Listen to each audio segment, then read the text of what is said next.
আসসালামু আলাইকুম ওয়া রাহমাতুল্লাহি ওয়া বারাকাতুহু। আজকে আমরা নিরীক্ষা ও নিশ্চয়তা অডিট অ্যান্ড অ্যাসুরেন্স হিসাব বিজ্ঞান বিভাগ ৩য় বর্ষের শিক্ষার্থীদের জন্য এই সাবজেক্টের ক বিভাগ সাজেশন দেব। ঠিক আছে? এই সাবজেক্টের আ ক বিভাগের জন্য পিডিএফ নাই। আপনারা ভিডিওটা ভালো করে দেখে নেন তাহলেই বুঝতে পারবেন ইনশাআল্লাহ। আপনাদের প্রথম থেকে শেষ পর্যন্ত দেখেন তাহলে ইনশাআল্লাহ আপনাদের ক বিভাগ সংক্রান্ত সমস্যাগুলো সমাধান হয়ে যাবে। সো আমি আজকের সাজেশনটা ২ ক্যাটেগরিতে দেব। যে প্রশ্নগুলোতে এভাবে ডাবল টিক চিহ্ন দেব, এই প্রশ্নটা সবাই পড়ে নিবেন। যারা শুধু পাস করতে চান, ফার্স্ট ক্লাস পেতে চান, এ প্লাস পেতে চান তারা সবাই। আর যারা শুধুমাত্র এ প্লাস পেতে চান তাদের জন্য এক লিখে গোল চিহ্ন দেওয়া প্রশ্নগুলো পড়তে হবে। তো এই ইয়াটা মনে রাখবেন। ঠিক আছে? চলুন তাহলে শুরু করা যাক। আজকে আমাদের প্রথম অধ্যায় নিরীক্ষার চাহিদা এবং অন্যান্য নিশ্চয়তা সেবা।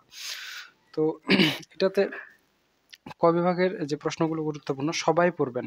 শুধু পাস, ফার্স্ট ক্লাস, এ প্লাস। নিরীক্ষা কি বা কাকে বলে এবং নিরীক্ষক বা নিরীক্ষক কি হিসাবরক্ষক?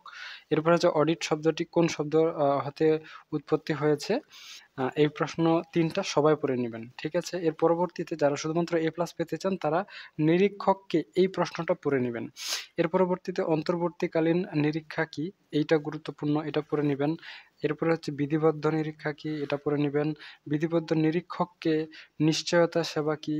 এবং বিএএস এর পূর্ণরূপ কি? এই প্রশ্নগুলো উত্তরগুলো সহ মুখস্থ পড়ে নিবেন। আপনাদের সবগুলো বইয়েরই কিন্তু সাজেশন দেওয়া হচ্ছে। বাই দ্য ওয়ে আপনাদের অঙ্ক বইগুলো যদি মাত্র ৭ দিনে আমাদের কাছে গুছিয়ে প্রস্তুতি নিতে চান তাহলে নিতে পারবেন। ফর এক্সাম্পল ম্যানেজমেন্ট অ্যাকাউন্টিং তাহলে আমাদের অনলাইন ব্যাচে যুক্ত হতে পারেন। এটা হচ্ছে আমাদের ম্যানেজমেন্ট অ্যাকাউন্টিং এর প্রাইভেট গ্রুপ। ১৯৭ জন শিক্ষার্থী এই মুহূর্তে আমাদের ক্লাস করছে। আপনারা চাইলে আপনারাও ক্লাস করতে পারবেন। এখান থেকে ফিচার অপশনে যদি চলে আসেন তাহলে আপনাদের সবগুলো ক্লাস ধারাবাহিকভাবে সিরিয়াল অনুযায়ী পেয়ে যাবেন। যারা ম্যানেজমেন্টের শিক্ষার্থী রয়েছেন, অ্যাকাউন্টিং এর শিক্ষার্থী রয়েছেন, ফিন্যান্স, মার্কেটিং সবার জন্যই প্রযোজ্য। এখানে চ্যাপ্টারগুলো সুন্দর করে সাজানো আছে এবং প্রত্যেকটা চ্যাপ্টারের ভিতরে যে ক্লাসগুলো রয়েছে ফর এক্সাম্পল দ্বিতীয় চ্যাপ্টার, তো দ্বিতীয় চ্যাপ্টারের ভিতরে যে ক্লাসগুলো রয়েছে এগুলো ইনস্ট্রাকশন ক্লাস, পিডিএফ সহ অন্যান্য যা যাবতীয় লাগে সবকিছুই একদম ধারাবাহিকভাবে সাজানো অবস্থায় রয়েছে। এক্সট্রা ক্লাস সহ আপনারা যুক্ত হতে পারেন। ম্যানেজমেন্ট অ্যাকাউন্টিং শুধু না, ম্যানেজমেন্ট অ্যাকাউন্টিং এরপরে 3rd ইয়ারের আর কি আছে? স্ট্যাটিস্টিক্স আছে, বিজনেস স্ট্যাটিস্টিক্স। সরি 3rd ইয়ারে তো ফাইন্যান্সিয়াল ম্যানেজমেন্ট আছে। স্ট্যাটিস্টিক্স 2nd ইয়ার। আচ্ছা ফাইন্যান্সিয়াল ম্যানেজমেন্ট, হ্যাঁ? এটাও আছে ২৮৬ জন শিক্ষার্থী রয়েছে। সবগুলো গ্রুপে same to same cost accounting, advance accounting সবগুলোতেই যুক্ত হতে পারবেন। তো আমাদের গ্রুপে যুক্ত হওয়ার যে নিয়ম, সেই নিয়মটা আমি এখানে আপনাদের দিয়ে দিচ্ছি। এখানে একদম A to Z সবকিছুই দেওয়া রয়েছে। তো এখানে আপনি ডিটেইলসে পড়ে দেখেন তাহলেই হয়ে যাবে। বাই দ্য ওয়ে এখানে কস্ট অ্যাকাউন্টিং আর অ্যাডভান্স অ্যাকাউন্টিং আছে, কস্ট অ্যাকাউন্টিং আছে, সরি। তো আপডেট করে দেওয়া হয়েছে। সো এই হচ্ছে আমাদের গ্রুপে ঢোকার নিয়ম। আপনারা এই নিয়মটা ফলো করে আমাদের গ্রুপে ঢুকতে পারেন। চলুন আমরা সাজেশনের পরবর্তী অংশে চলে যাই। তো এখানে গ্যাপ এর পূর্ণরূপ কি? হ্যাঁ, তারপরে GAAS কি?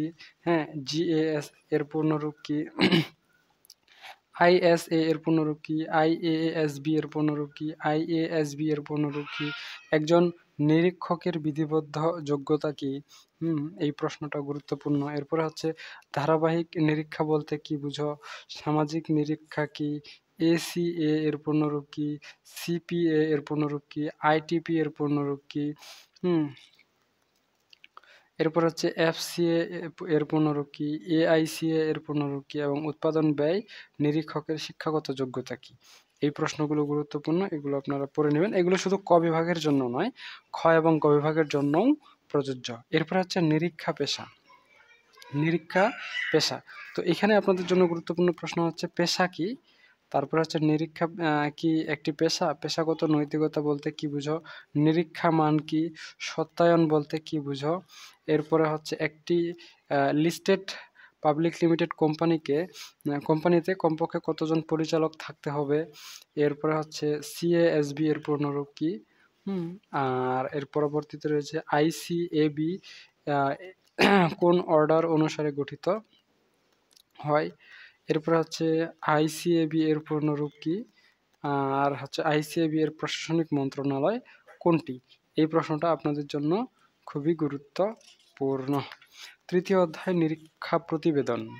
প্রথম অধ্যায়টাতেই শুধু বেশি প্রশ্ন, এর পরবর্তী অধ্যায়গুলোতে কিন্তু অত বেশি প্রশ্ন নেই। তো এখানে গুরুত্বপূর্ণ প্রশ্ন হচ্ছে নিরীক্ষা প্রতিবেদন কাকে বলে একটা, আর এখানে হচ্ছে আর্থিক বিবরণীর তারিখ বলতে কি বোঝায় একটা, আর একটা হচ্ছে গুপ্ত সঞ্চিতি কাকে বলে। এই ৩টা প্রশ্ন গুরুত্বপূর্ণ। যারা শুধু পাস করতে চায় আর ফার্স্ট ক্লাস পেতে চায় তাদের জন্য 2টা প্রশ্ন গুরুত্বপূর্ণ। এ প্লাসের জন্য একটা প্রশ্ন অ্যাটাচড হয়ে যাবে। এর পরবর্তীতে চলে আসতেছি আমরা চতুর্থ অধ্যায়, আইনগত দায়, লিগ্যাল লাইবিলিটিস। তো এখানে নিরীক্ষকের দেওয়ানি দায় কি, এরপরে হচ্ছে নিরীক্ষা সেবা কি, এরপরে হচ্ছে আপনার বিএফআরএস এর পূর্ণরূপ কি, এরপর হচ্ছে বাজার গবেষণা কি, হ্যাঁ, এরপরে যে আল্ট্রা মারিস ডক্ট্রিন মামলায় বাদী বিবাদের নাম কি, এটা দরকার নাই। এরপর হচ্ছে কোম্পানি নিরীক্ষকের পদমর্যাদা কি কি, এটা আপনাদের জন্য খুবই গুরুত্বপূর্ণ।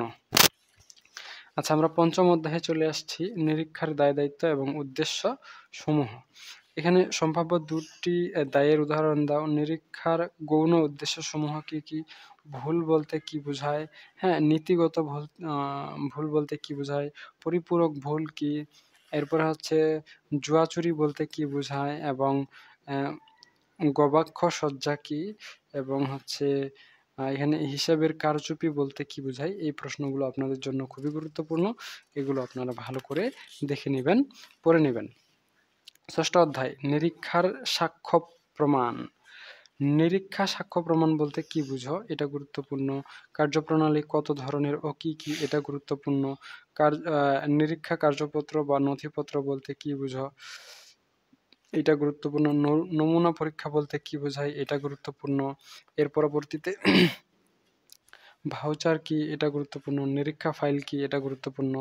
ভাউচিং কাকে বলে, টিমিং ও ল্যাডিং কি, এরপর হচ্ছে আইআরএস এর পূর্ণরূপ কি। এই প্রশ্নগুলো উত্তরগুলো সহ মুখস্থ করে নেবেন, এগুলো আপনাদের জন্য খুবই খুবই খুবই গুরুত্বপূর্ণ। এরপর হচ্ছে আইএফআরএস এর পূর্ণরূপ কি, হ্যাঁ। এর পরবর্তীতে সপ্তম অধ্যায়, নিরীক্ষা পরিকল্পনা ও বিশ্লেষণাত্মক প্রক্রিয়া। এরপরে হচ্ছে এখানে গুরুত্বপূর্ণ প্রশ্ন হচ্ছে নিরীক্ষা পরিকল্পনা কি এবং পর্যবেক্ষণ বলতে কি বুঝো, এই 2টা প্রশ্ন। আর এই পাশে 2টা প্রশ্ন রয়েছে, অপ্রত্যাশিত পরীক্ষা বলতে কি বুঝো, এবং হচ্ছে প্রামাণ্য দলিল কাকে বলে। এই 4টা প্রশ্ন পড়ে নেবেন, সপ্তম অধ্যায় ক্লিয়ার।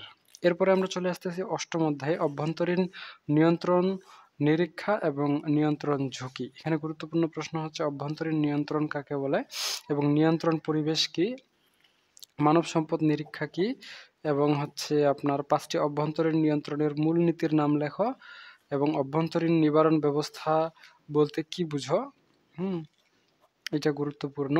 এর পরবর্তীতে এই পাশে রয়েছে সম্পত্তির অস্তিত্ব যাচাই বলতে কি বুঝো, এটা গুরুত্বপূর্ণ। আর সবশেষে ব্যবসায় ঝুঁকি কত প্রকার ও কি কি, এই প্রশ্নটা আপনাদের জন্য গুরুত্বপূর্ণ, এটা আপনারা ভালো করে দেখে নেন। আমরা নবম অধ্যায়ে চলে আসছি। তো নবম অধ্যায়ে আপনাদের জন্য যে প্রশ্নগুলো গুরুত্বপূর্ণ সেগুলো হচ্ছে সার্বিক নিরীক্ষা পরিকল্পনা ও নিরীক্ষা কর্মসূচি। তো সামগ্রিক নিরীক্ষা পরিকল্পনা কি, এটা গুরুত্বপূর্ণ, এবং প্রবাহ তালিকা কি, এটা আপনাদের জন্য গুরুত্বপূর্ণ। নিরীক্ষা প্রণালী কি, এটা গুরুত্বপূর্ণ, এবং পুনঃনিরীক্ষার সংজ্ঞা দাও, এই প্রশ্নটা আপনাদের জন্য খুবই গুরুত্বপূর্ণ, উত্তর সহ পড়ে নেবেন। এরপরে দশম অধ্যায়, নিরীক্ষা কার্য সমাপ্তি। এখানে গুরুত্বপূর্ণ প্রশ্ন হচ্ছে নিরীক্ষা প্রমাণ বলতে কি বুঝো, এবং হচ্ছে প্রতিবেদনের তারিখ বলতে কি বুঝো, এরপর হচ্ছে নিরীক্ষা কার্যসূচি কি, হ্যাঁ। এই প্রশ্নগুলো আপনারা উত্তর সহ সুন্দর করে পড়ে নেবেন। আর আপনাদের যদি অন্যান্য বইয়ের সাজেশন লাগে আমরা আপনাদের লিঙ্ক দিয়ে দেবো, হ্যাঁ। আর পাশাপাশি আমাদের অনলাইন ব্যাচে যুক্ত হতে পারেন, খুবই সংক্ষিপ্ত সময়ে গুছিয়ে প্রস্তুতি নিতে পারবেন। এরপরে হচ্ছে নিরীক্ষা প্রক্রিয়ার সর্বশেষ পর্যায় কোনটি, এটা গুরুত্বপূর্ণ, এবং শর্তহীন নিরীক্ষা প্রতিবেদন কি, এটা গুরুত্বপূর্ণ, এবং সম্ভাব্য দায় কি, এটা গুরুত্বপূর্ণ। আর্থিক বিবরণী পরবর্তী ঘটনা বলতে কি বুঝো, এইটাও আপনাদের জন্য খুবই গুরুত্বপূর্ণ। ঠিক আছে, আচ্ছা। তো এই বইটা এখানেই শেষ, ক বিভাগের সাজেশনও এখানেই শেষ। আপনাদের আর ক বিভাগের সাজেশন নেই, আমরা নেক্সট সাজেশনটা খ এবং গ বিভাগের প্রশ্ন এবং অন্যান্য বিষয়গুলো নিয়ে আলোচনা করব। আর আপনারা যদি আমাদের অনলাইন ব্যাচে যুক্ত হতে চান, এখানে আমি A to Z ডিটেলস লিখে দিয়েছি, আপনারা এই ডিটেলসটা পড়ে দেখেন, তাহলেই হয়ে যাবে।